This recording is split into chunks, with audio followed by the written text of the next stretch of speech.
કે આપણે બધા છે ને ટેવાઈ ગયા છીએ. હવે અમારા સુખદેવભાઈ ધામે એક જોક્સ કરતા જાદુ બાબા ગઢડા વાળાના, એમની ઘેરે 2 જણા મિત્રો ગયા છે જ્યોતિષ પાસે, અને એમાં જાદુ બાબા હારે છે. જ્યોતિષ પાસે જોશ જોવડાયો કે બાપા જોવો ને તાણ નથી મળતી, એમ તાણ નથી મળતી. કે તમને કેટલા વર્ષથી? કે 15 વર્ષથી આમ છે. કે હજી ખાલી 15 વર્ષ રહે, કે પછી કે ટેવ પડી જાય. આપણને ટેવ પડી ગઈ છે ભાંગીને ઉભા થવાની, ભાંગીને ઉભા થવાની. પણ જ્યાં સુધી મનથી નથી ભાંગતા ને એટલે આપણે ઉભા થઈ જઈએ સહજ રીતે. મારા પરમ સ્નેહી મિત્રો અહીંયા પધાર્યા છે, અને હૈદરાબાદ થી પધાર્યા છે પિયુષભાઈ નશીત ને મેટ્રો નેમિનેટ વર્લ્ડ વસુદેવ વાળા, બધા આમ જાણીતા ચહેરાઓ છે. એટલે મને આગળ મને એ ભાઈ કે તમે કઈ તૈયારી તો કરી નથી? કે એનું રીઝન હતું ક્યાં હતા ને ક્યાંથી આવ્યા ને પાછા અહીં થઈને પાછા ત્યાં જવાના જુનાગઢ ઉપલા દાતા ઠેઠ. એટલે મને કે તૈયારી નથી કરી. મેં ઘરનું ઘર છે, ઘેરે જવામાં તૈયારી કરવી પડે ભાઈ? ક્યારેય ન કરવી પડે, અમારું ઘર છે યાર. ચિંતા ન કરવી, કેમ કે આને જે શીખવ્યું ને એ દુનિયાના વર્લ્ડના કોઈ પણ મોટિવેશન સ્પીકર ન શીખવાડી એકા. હું કાયમિકને માટે કહું કે સુરતનું હું આભારી એટલા માટે છું કે ઝીણી ઝીણી બાબતમાં જ શીખવા મળે. અહીંયા અંકુર ચોકડી આપણે જઈએ, ત્યાં મીનાક્ષી સર્કલ છે, ત્યાં એક્રેલિકના બોર્ડ મારેલા છે, અને સુંદર મજાના સૂત્રો લખેલા છે. માણસનું જીવન ઘસાઈને ઉજળું થાય છે. આપણે બધા ટાયર ભરાવીને બોડિયું પતાવી દીધું. જ્યાં ઘહાવાનું છે ત્યાં નથી ઘહાતા, અને જે ઘહારો લે છે એને તકલીફ થાય છે. આ ઘહારો જ કહેવાય ને, આ ઘહારો કહેવાય. આ કોઈ આ સામાન્ય નાના માણસો નથી, આ બિઝનેસમેનો છે, નોકરિયાતો છે, 2 લાખ 2.5 લાખ પગાર છે, બિઝનેસમેનો છે. એ મા બાપની સેવા કરવા નીકળ્યા છે.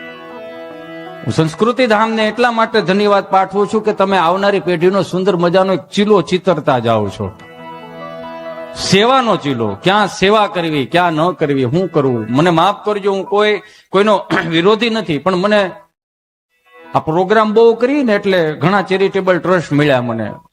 મને ખરેખર ગમતું જો ચેરિટેબલ ટ્રસ્ટ હોય તો સંસ્કૃતિ ધામ ચેરિટેબલ ટ્રસ્ટ,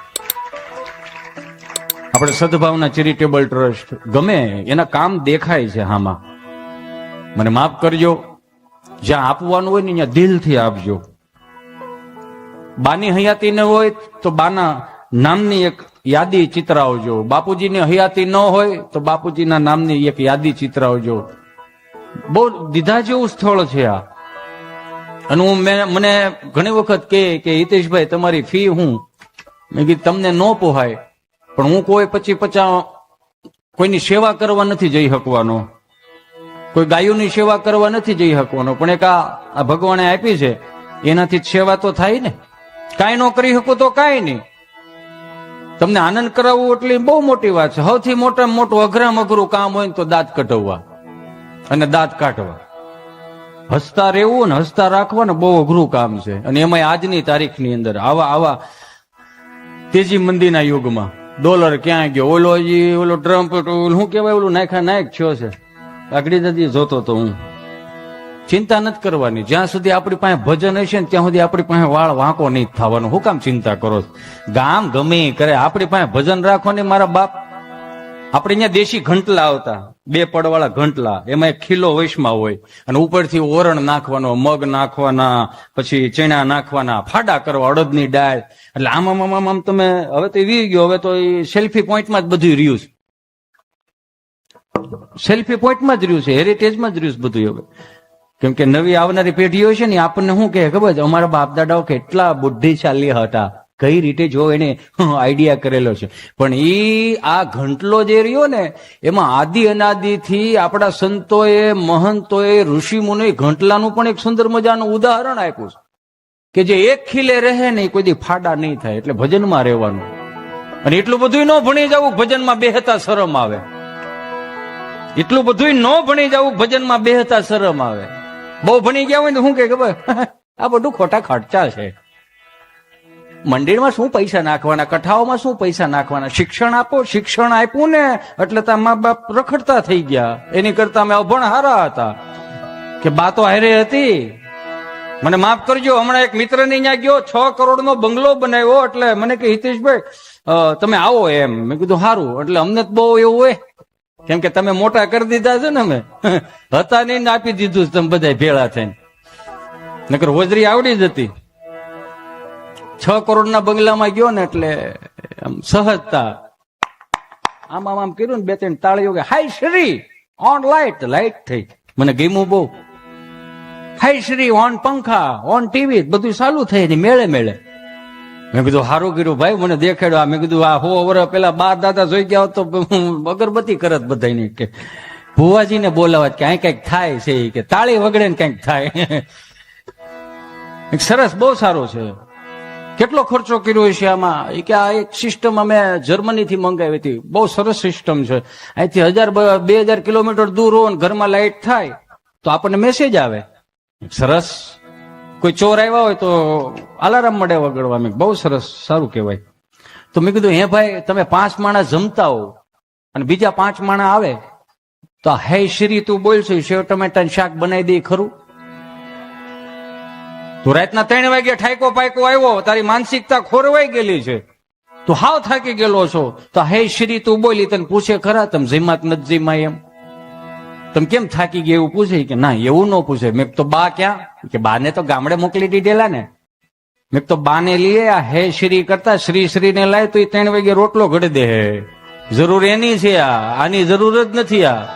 આ તો મૂળ 5 માણાને હગાવાલાને દેખાડવા હાટું જોવો બહરાટી બોલાવી અમે ક્યાંના ક્યાંય પૂગ્યા પણ ગામના લુઈ લુઈને પૂગ્યા છો સમજાય ને વંદન.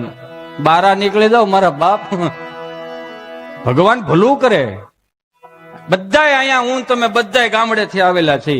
150-200 વર્ષ પેલા આપણા બાપ દાદા અહીંયા નહોતા આવ્યા પણ જે ત્યાંથી શીખીને આવ્યા ને એ કાંડાની કમાણીએ મેન તમે ભેગું કર્યું. પણ કાંડાની કમાણી આપણી હતી, કાંડા આપણા હતા પણ જે પુણ્યનો ધક્કો મારવા વાળા હતા ને એ આપણા બાપ દાદા હતા.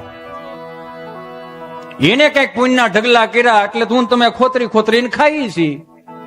દાખલા તરીકે 120 ની સ્પીડમાં ગાડી જતી હોય ને વડીલો વાહે બેઠા હોય અને એકાદું અચાનક રોજડું પડે અથવા તો એક્સિડન્ટ થઈ ગયું હોય ગાડી ભૂકો બોલી ગઈ હાજે નરવા બારા નીકળી જાવ લોહીનો ટચકોય બારો ન આવે. આપડે વડીલો શું કે અરે બાપા ગાડી જોવો ને તોય હાર્ટ ફેલ થઈ જાય એવી ગાડી થઈ હતી પણ છોકરાઓ હાજા નરવા બારા નીકળી ગયા. અમારા ગવઠિયાનો રોટલો આડો આવ્યો. હવે રોટલા કોણ દેવા જાય છે? કોઈ નહીં. તમારી 5 રોટલી વધી હોય ને ફૂગ મારી ગયેલી હોય એ તમે ડબલામાં નાખી દો છો ને કે ગાયોને ખાવા થાય ને. હા ભાઈ પૂન કરી નાખ્યું તમે બહુ મોટું. યો કેટલા સુધરીને ઢેફું થઈ ગયા આપણે ખબર છે? આ સનાતન સંસ્કૃતિની વાતો હું તમે કરીએ છીએ. કપાળે ચાંદલા નથી કરતા, શિખા નથી રાખતા, શાસ્ત્રોની નથી ખબર, ઉપનિષદોની નથી ખબર. અરે મા બાપને કેમ હાચવવા એ હવે નથી ખબર પડતી. સુધરીને ઢેફું કેવા થઈ ગયા? પેલા ડેલીની ઉપર લખતા અતિથિ દેવો ભવ સંસ્કૃતનો શબ્દ હતો. કાઢી નાખો આપણે બધા ભેગા થઈને. હિન્દીમાં લાવ્યા સુસ્વાગતમ કાઢી નાખ્યું. ગુજરાતીમાં લાવ્યા યુ આર વેલકમ ભલે પધાર્યા. અંગ્રેજીમાં લાવ્યા યુ આર વેલકમ. હવે ડેલી કાઢીને પગ લુહણી આમ નાખ્યું. આખું ઘર પગ ઢેવડે જાય વેલકમ ઉપર. તમારા માન સન્માન નું કાંઈ લેવા દેવા નથી કોઈને. હવે સુધરીને ઢેફો થઈ ગયા એ કાઢી નાખ્યું. ભાવેશભાઈ કૂતરાથી સાવધાન.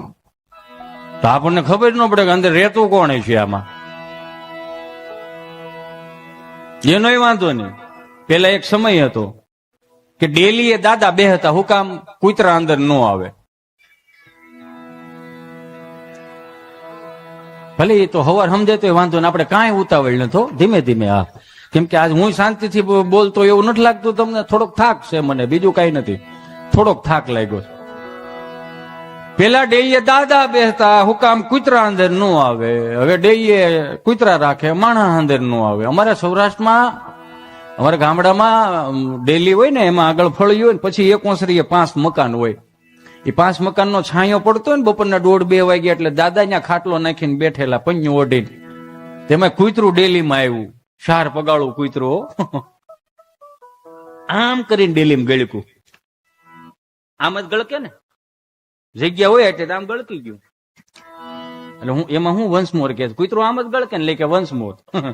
આમાં હું વંશ મોર આમ કરીને કૂતરું ગળકું ને એટલે હું તું રોહોડામાં ગયું. તેમાં ભથાણા હોતા 4 રોટલા ઉપાડ્યા. માખણ સોપડેલા. બાના હાથનો રોટલો હોય ને તાવડીની ધારો ધાર નો હોય. અત્યારની વવારું રોટલી બનાવે તો આપણે થાકી જાય કે હવે નથી ખાવું. ખાવાથી ન થાકી, માગીને થાકી જાય. આવડી આવડી સાનકા જેવા બનાવે. 12 રોટલી બનાવે ને એ પેલા 4 પ્રકારની રોટલી બનાવતા. પેલા ગાયની રોટલી બનાવતા, પેલા કૂતરાની રોટલી બનાવે, પછી સાધુ મહાત્માઓની રોટલી બનાવે, ચોથી રોટલી તમારી બનાવે. એટલે ધર્મ છે ને પેલા સુલો હળગે ત્યાંથી ધર્મ ચાલુ થઈ જતો. એટલે તો આપણે ત્યાં કીધું કે અન્ન ભેગા જેના મન ભેગા. આ કાઢી નાખ્યું આપણે. પેલી રોટલી તમે જોજો, પુરુષ હર હંમેશને માટે કામેથી મોડો આવે.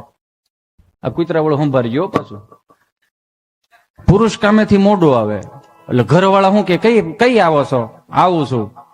કેટલીક વાર લાગશે? અડધી કલાક. તો માસોરું ખાઈ લઈ, આ ખાઈ લ્યો. એટલે પેલી રોટલી જે બની હોય ને તળીએ જાય જોઈજો. એટલે કોની રોટલી? ગાયની. બીજી રોટલી કૂતરાની બને. એટલે પપ્પો તો આવ્યો નથી એટલે પરિવાર પેલા ખાઈ લે. એટલે બીજી રોટલી હોય ધર્મ પત્ની ખાઈ લે. સાધુ મહાત્માઓની રોટલી છોકરાઓ ખાઈ જાય. એટલે આપણે જયારે મોડે આવી 10-11 વાગે એટલે પેલી જે ગાયની રોટલી બની ને તળીએ હોય. એટલે ભૂખ બહુ લાગી હોય તો નોય લાગી હોય. કેમ કે અત્યારે પડીકા વધી ગયા ને.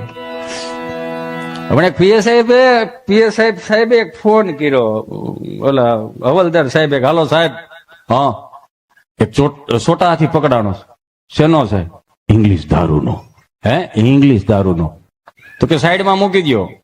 કેમ? એ કે હવે બાલાજીનો પકડો. આખો ટેમ્પો પકડો હોય ને, આખો બાલાજીનો પકડો. એ પછી સીધો વાડી આવવા દો. હવે કિંગલી પછી નીને તે આપણે મળી લે. મારો રામ ભૂલું કરે. એટલે પેલી રોટલી ખાઈ ગયા ઈવડે ઈ, બીજી રોટલી, પેલી રોટલી આપણા ભાગમાં આવ્યા પછી આખું ઘર તમે જોઈજો. એટલે આપણે અહીંયા કહેવામાં આવ્યું છે કે ચૂલા